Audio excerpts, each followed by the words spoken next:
Hello বন্ধুরা, কেমন আছো? আশা করি ভালো আছো, সুস্থ আছো। আজকে হঠাৎ মাত্র রান্নাঘরে গিয়ে দেখি মা মুড়ির দলা বানাচ্ছে, তো ভাবলাম তোমাদের সাথে শেয়ার করি। এখানে নিয়ে নিয়েছে গুড়টাকে ভালোভাবে এখানে গলিয়ে নিয়ে একটু হালকা জল দিয়ে গলিয়ে নিয়েছি। নিয়ে আমাকে বললো এখানে মুড়িগুলো ঢেলে দে। আমি 10 টাকার যে ছোটো মানে মুড়ির প্যাকেটগুলো হয় না, 10 টাকা দামে, সেই মুড়ির প্যাকেট এক প্যাকেট এখানে ঢেলে দিয়েছি।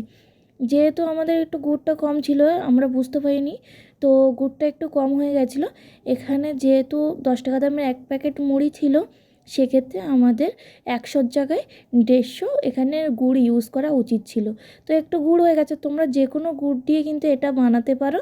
আর আমাকে ঝটপট মা বলছে জলে হাতটা ডুবিয়ে তাড়াতাড়ি করে দলাটা পাকিয়ে নিও। কিন্তু যেহেতু গুড় কম হয়ে গেছিলো, অত ভালোভাবে দলা হচ্ছিল না। তারপর একটু দেরি হওয়ার পরে কিন্তু আবার ভালোভাবে দলাটা কিন্তু পাকিয়ে যাচ্ছিলো। তোমাদের সাথে শেয়ার করছি, দেখো কেমন লাগে। আর তোমরা কীভাবে মুড়ির দলা করো বাড়িতে, কমেন্টে জানিও। আর যারা বাড়িতে বানাও না, তারা কিন্তু এই ভিডিওটা দেখে বাড়িতে ঝটপট বানিয়ে নাও। এতে কিন্তু খেতে কিন্তু অসাধারণ লাগে, তোমরা বাড়িতে একবার ট্রাই করে দেখতে পারো। আর আমার মায়ের হাতের মুড়ির দলা তো আর বলতে পারছি না, জিভে জল চলে আসছে। তো দেখো এখানে সবগুলো মুড়ির দলা করা কমপ্লিট, কত সুন্দর লাগছে দেখো। একটু গুড় বেশি হলে ভালো হতো, কিন্তু এভাবেও খেতে কিন্তু অসাধারণ লেগেছে। নোনতা নোনতা মিষ্টি মিষ্টি লেগেছে, যেহেতু একটু কম হয়ে গেছিলো গুড়, তার জন্য। এই দেখো কত সুন্দর সুন্দর হয়েছে, তোমরা বাড়িতে গিয়ে রেসিপিটা কিন্তু ট্রাই করে দেখতে পারো। একেবারে ঝটপট হয়ে যায়, বেশি কিছু উপকরণ লাগে না, দুটো উপকরণ দিলেই ব্যাস হয়ে গেল। আজকের জন্য টাটা, বাই বাই।